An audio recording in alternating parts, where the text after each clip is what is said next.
Tomorrow at this very hour, polls will be closing or about to close in significant bellwether races. In Ohio, voters will decide whether or not to enshrine abortion rights in their constitution. They'll also vote on legalizing marijuana. In Kentucky, the governor's race is a test of whether voters are more motivated by abortion rights or their support for Donald Trump. In the Mississippi governor's race, Democrat Brandon Presley is doing much better than expected, with Republican incumbent Tate Reeves dealing with a major corruption scandal. And in Virginia, school board races will determine whether the far right is in charge of what children learn in school, while control of the state legislature could determine if it remains the last Southern refuge for abortion rights.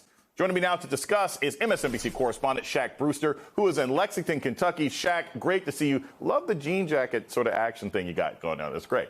So, Shaq, here's my question.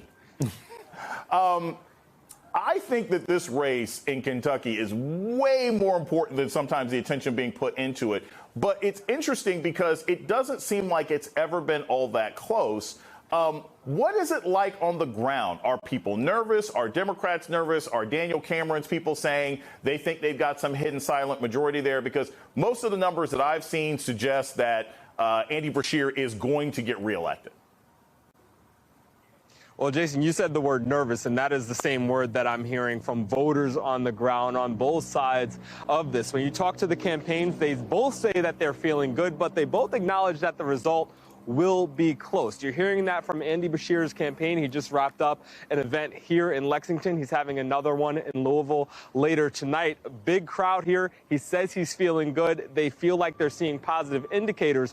But the concern that you have for his supporters is that you're hearing the same exact thing from Daniel Cameron and his campaign team and the energy that you're seeing on their side of it. The big issue here is whether or not a popular governor like Andy Beshear can overcome those negative national trends that you're seeing. President Biden's low approval ratings, for example, whether or not a popular governor can overcome that in a state that Donald Trump won by 26 points. You mentioned abortion is also a factor in this race. Daniel Cameron struggling to really lay out his abortion position until late into the campaign. Beshear saying that he will protect or do what he can to protect or expand the abortion access that folks have in Kentucky. Right now, there's a near total ban on the procedure. So lots of issues at play, but really this is a test of how a popular governor can perform with those national headwinds.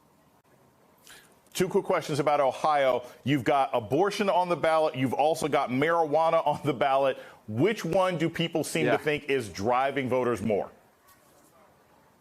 Yeah, you know, our reporters on the ground say that it is definitely the abortion issue that people are really mobilized around. Of course, marijuana legalization, especially at a recreational level, that is something that people are going to the polls on. But it's the abortion issue that has been the focus for voters for some time. Remember, many of these voters had to go to the polls back in August on this exact issue. It was also called Issue 1. For then, it was about raising the threshold for a constitutional amendment. Now they're voting directly on the constitutional amendment and whether or not abortion rights should be enshrined in the state's constitution. Their polling looks good for that side. But again, this is a conservative state, and this is an issue that has been top of mind for many voters. So it's definitely something to watch. 15 minutes ago, Ohio was a swing state. Now it's red. Shaq Brewster, thank you so much for joining us tonight on The ReidOut.